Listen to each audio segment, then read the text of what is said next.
विधि के विधान को कोई ठीक ठीक समझ नहीं सकता। जिसके पास प्रचुर परिणाम में भोजन पदार्थ है उसमें पाचन शक्ति नहीं है, और जिसमें पाचन शक्ति है उसे भोजन नहीं मिलता। बड़ा विचित्र खेल है भगवान का। एक विद्वान है ऐसे अद्भुत, घर में खाने की व्यवस्था नहीं, और जिसमें न विद्या है, न बुद्धि है, न तेज है, न बल है, अपार धन वैभव। भगवान की लीला बड़ी विचित्र है। आवश्यकता से अधिक अर्थ भरा पड़ा है। जहां संतान है वहां धन नहीं है, और बड़े धनी है और एक को लड़का नहीं। बड़ा विचित्र भगवान का खेल है। कभी ब्रह्मा जी की सृष्टि रचना में बड़ी भारी भूल देख रहे हैं। देखिए स्वर्ण कितना सुंदर है, अगर उसमें सुगंध होती तो। ब्रह्मा जी भूल गए, अगर स्वर्ण में सुगंध दे देते तो क्या कहना था। ईख के डंडे में जब इतनी मिठास है तब यदि उसमें फल लगता तो कितना बढ़िया होता। सोने में सुगंध नहीं दी, ईख में कोई फल नहीं दिया। ब्रह्मा जी बड़ी भूल कर गए। जब चंदन की लकड़ी में इतनी सुगंध है तो उसमें फूल होता, चंदन का फूल, तो कितना बढ़िया होता। ये भी ब्रह्मा जी भूल गए। विद्वान लोग बिना रुपए पैसे के ही अपनी वाणी से आकाश पाताल सब एक कर देते हो। कहीं उनके पास धन होता तो विद्वानों को धन देना भूल गए, चंदन में फूल देना भूल गए, ईख में फल देना भूल गए, और सुवर्ण में सुगंध देना भूल गए। जितने भारी विद्वान होंगे उतने दरिद्री होंगे, धन की कमी। और जितना भारी तेजस्वी होगा महात्मा उतने कम आयु वाला होगा, जवानी में पधार जाएगा। जितने बड़े बड़े महात्मा हुए कम आयु वाले हुए। हमें लगता है ब्रह्मा जी ठीक से अगर सृष्टि बनाते तो बढ़िया रहता।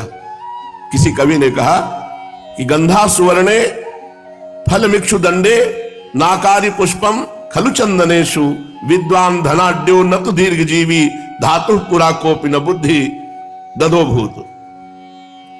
ब्रह्मा जी हमें लगता है जल्दी में गड़बड़ी कर गए।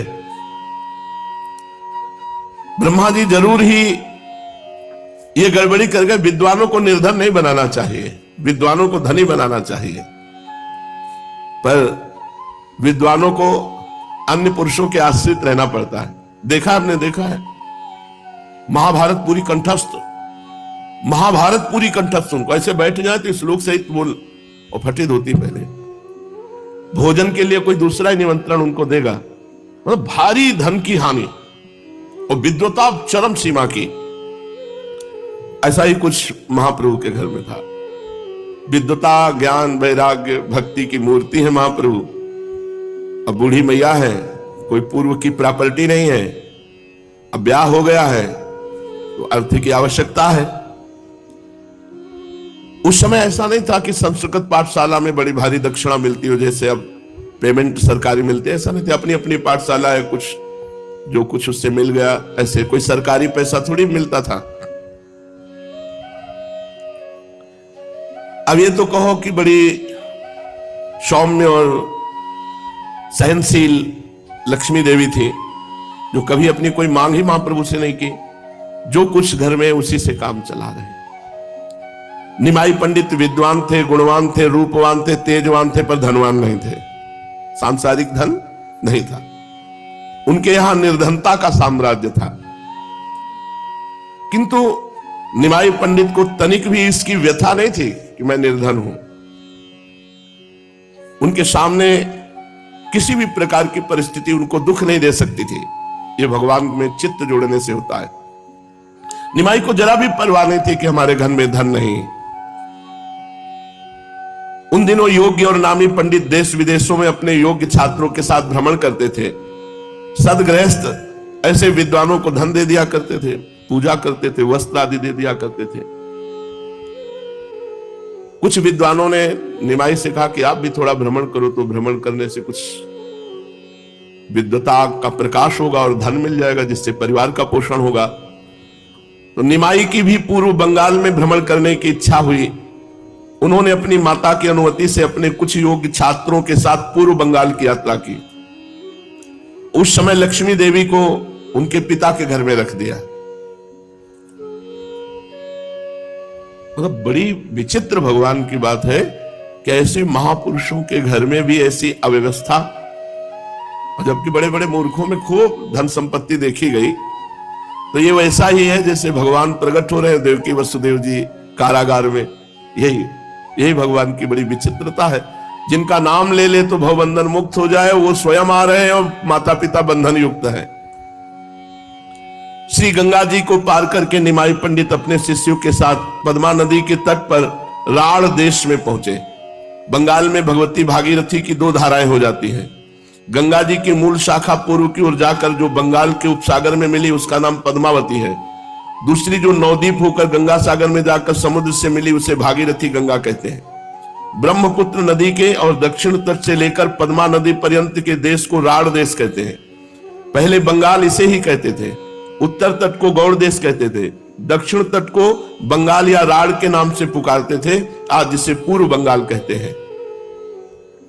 गौड़ देश वालों से बंग देश वालों का आचार विचार भी कुछ कुछ भिन्न था और अब भी है।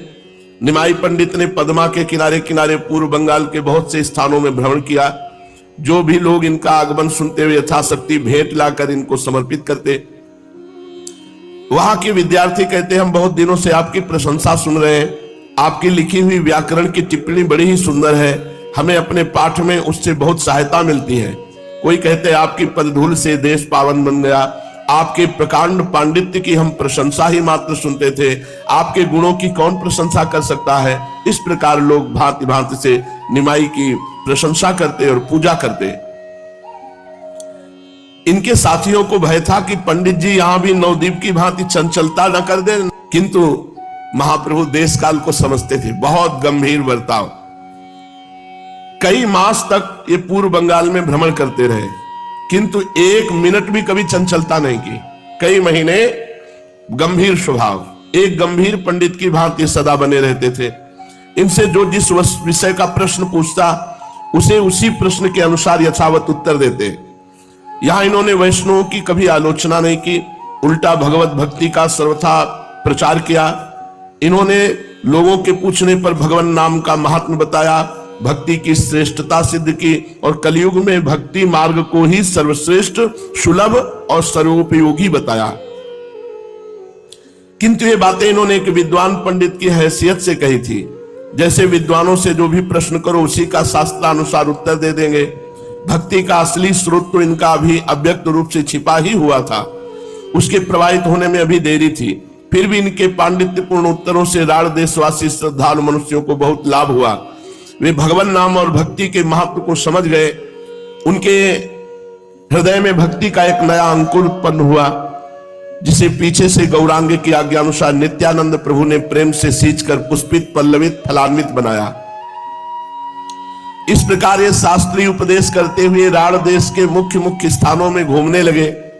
शाम को अपने साथियों को लेकर के पद्मों में स्नान करते, घंटों एकांत में जल विहार करते रहते। लोग बड़े सत्कार से इन्हें खाने पीने की सामग्री देते। इनके साथी अपना भोजन स्वयं ही बनाते थे। इस प्रकार इनकी यात्रा के दिन आनंद से कटने लगे। एक दिन महामहिम निमाई पंडित एकांत स्थान में बैठे हुए थे। उसी समय एक तेजस्वी ब्राह्मण उनके समीप आया। ब्राह्मण के चेहरे से उसकी नम्रता, शीलता, पवित्रता और प्रभु प्राप्ति के लिए विकलता प्रकट हो रही थी। ब्राह्मण अपनी वाणी से निरंतर भगवान के सुमधुर नामों का उच्चारण कर रहा था। उसने आते ही इनके चरण पकड़ लिए और फूट फूट कर रोने लगा। इन्होंने उस ब्राह्मण को उठाकर गले से लगाया और अपना कोमल कर उसके अंग पर फेरते हुए बोले, आप ये क्या कर रहे हैं? आप तो हमारे पूज्य हैं, हम तो अभी बालक हैं, आप हमारे स्वयं पूजनीय हैं। ब्राह्मण इनके पैरों को पकड़े हुए निरंतर रुदन कर रहा था। वो कुछ सुनता ही न था, बस हिचकियां भर भर कर जोरों से रोता ही था। महाप्रभु ने आश्वासन देते हुए कहा, बताओ तो इस प्रकार रुदन क्यों कर रहे हो? तुम पर क्या विपत्ति आ गई? मंगलमय भगवान तुम्हारा भला करेंगे। मुझे अपने दुख के कारण को बताओ। प्रभु ने इस प्रकार बहुत आश्वासन जब दिया तो ब्राह्मण ने कहा, प्रभु मैं बड़ा ही अधम और साधन शून्य दीनहीन ब्राह्मण बंधु हूं। अभी तक इस संसार में मनुष्य का साध्य क्या है, उस तक पहुंचने का असली साधन कौन सा है, इस बात को नहीं समझ सका हूं। मैं सदा इसी चिंता में मग्न रहा करता था कि साध्य साधन का निर्णय कैसे हो। भगवान से नित्य प्रार्थना किया करता था कि भगवान मैं तुम्हारी स्तुति प्रार्थना कुछ नहीं जानता, आपको कैसे पुकारा जाता है ये बात भी नहीं जानता। इस दीनहीन कंगाल को आप स्वयं ही किसी प्रकार साध्य साधन का तत्व समझा दीजिए। अंतर्यामी भगवान ने मेरी प्रार्थना सुन ली। कल रात में मैं सो रहा था, स्वप्न में एक महापुरुष ने आकर मुझसे कहा, पूर्व बंगाल में जो आजकल निमाई पंडित भ्रमण कर रहे हैं उन्हें तुम साधारण पंडित ही ना समझो, वे साक्षात नारायण स्वरूप है। उन्हीं के पास तुम चले जाओ, वे तुम्हारी शंका का समाधान करके तुम्हें साध्य साधन का मर्म समझावेंगे। बस आंख खुलते ही मैं इधर चला आया हूं। आज मेरा जीवन सफल हुआ, मैं श्री चरणों के दर्शन करके कृतकृत्य हो गया। प्रभु तनिक मुस्कुराए और फिर धीरे धीरे तपन मिश्र से कहने लगे, इनका नाम तपन मिश्र था। महाभाग, आपके ऊपर श्री कृष्ण भगवान की बड़ी कृपा है, आपकी अंतरात्मा अत्यंत पवित्र है, इसीलिए आप सभी में भगवत भाव करते हैं। मनुष्य जैसी भावना किया करता है वैसे ही रात्रि में स्वप्न देखता है। आप इस बात को सत्य समझें और किसी के सामने प्रकाशित न करें। तपन मिश्र ने हाथ जोड़कर कहा, प्रभु मुझे भुलाइए नहीं, अब तो मैं सर्वतोभावेन आपकी शरण में आ गया हूं, जैसे भी उचित समझे मुझे अपनाइए और मेरी शंका का समाधान कीजिए। प्रभु ने हंसते हुए पूछा, अच्छा तुम क्या पूछना चाहते हो, तुम्हारी शंका क्या है? दीन भाव से तपन मिश्र ने कहा, प्रभु इस कलिकाल में प्राचीन साधन जो शास्त्रों में सुने जाते हैं उनका होना तो असंभव है। समयानुसार कोई सरल सुंदर और सर्वश्रेष्ठ साधन बताइए और किसको साध्य मानकर उस साधन को करें।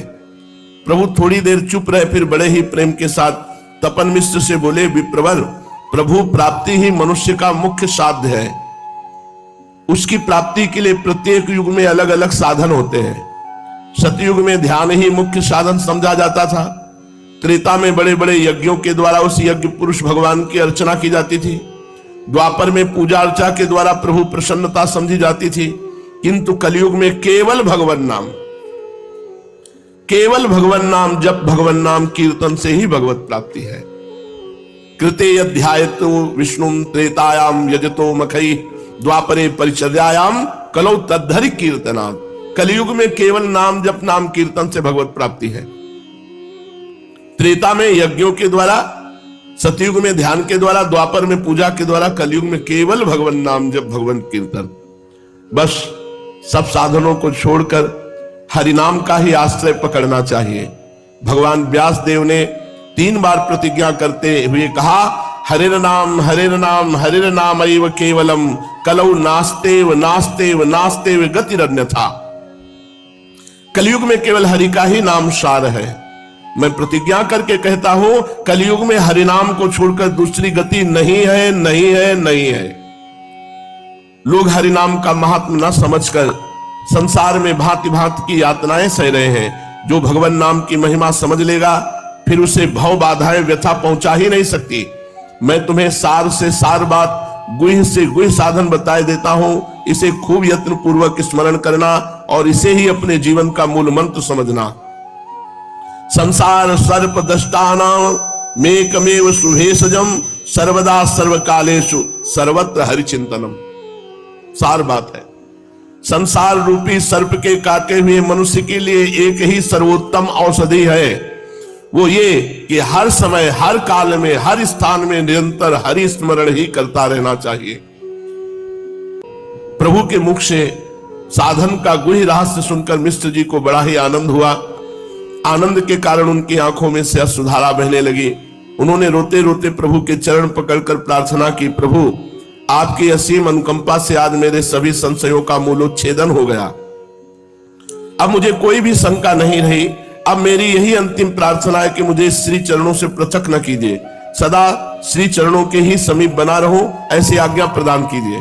प्रभु ने कहा, अभी नहीं, अभी काशी जाओ, काशी में जाकर निवास करो।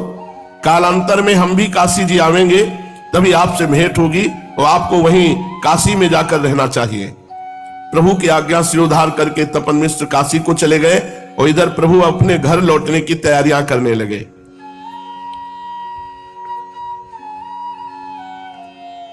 बड़े बड़े महापुरुषों के जीवन में बड़े बड़े दुख आए हैं। अब जब कुछ धन और कुछ भोग सामग्री लेकर लौटे महाप्रभु, तो लक्ष्मी देवी जो प्राण प्रिय पत्नी है, गृह कार्य में दक्ष है, पति के मनोनुकूल है, पवित्र भार्या है, मीठी वाणी है और नाम भी लक्ष्मी है। सचमुच ये निमाई की लक्ष्मी है। पिता के घर में छोड़ गए थे। अब भगवान का ऐसा कि इनके हृदय में कह नहीं पाई थी, लेकिन पति के वियोग का बहुत प्रभाव पड़ा। जाते समय निमाई कह गए थे कि दुखी होने की बात नहीं है, मैं जा रहा हूं, शीघ्र लौट कर आऊंगा, कोई बहुत दिनों के लिए थोड़ी जा रहा हूं। लेकिन शायद वियोग इसलिए था कि लक्ष्मी देवी को महाप्रभु का दोबारा दर्शन नहीं होना था। जब महाप्रभु लौट के आए तो पता चला लक्ष्मी देवी के प्राण छूट गए।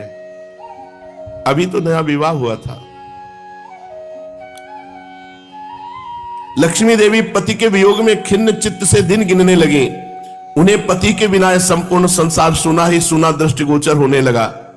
उन्हें संसार में पति के सिवा प्रसन्न करने वाली कोई भी वस्तु नहीं थी। प्रसन्नता का जो मूल है वो हृदय से अपने पति को मानते थे। इसलिए बहुत अंदर ही अंदर उदास बनी रहने लगी।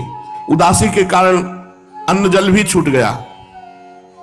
विरह की ज्वाला में हृदय जलने लगा।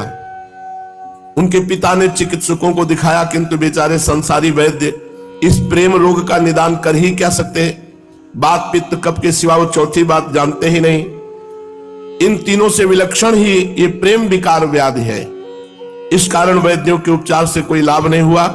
धीरे धीरे लक्ष्मी देवी का शरीर अधिकाधिक क्षीण होने लगा। यहां तक कि जीवन की आशा न रही। वे मानो अपने अत्यंत क्षीण शरीर को अंतिम बार पति दर्शनों की लालसा से टिकाए हुए हैं, किंतु उनकी अभिलाषा पूरी न हो सकी। निमाई पंडित को पूर्व बंगाल में अनुमान से अधिक दिन लग गए। अंत में बड़े कष्ट के साथ वियोग व्यथा को न सह सकने के कारण अपने पति देव के चरण चिन्हों को हृदय में धारण करके इस पांच भौतिक शरीर का त्याग कर दिया लक्ष्मी देवी ने। अभी तो आनंद का समय आया था। चलो घर में 9 बहू आई थी, सची माता को सहयोग मिलता, महाप्रभु को भी, पर उन्हीं के निमित्त से वो बंगाल गए कि कुछ अर्थ और कुछ व्यवस्था हो जाएगी, और लौटे तो पहले ही उन्होंने शरीर त्याग दिया था। बड़ा विचित्र भगवान की।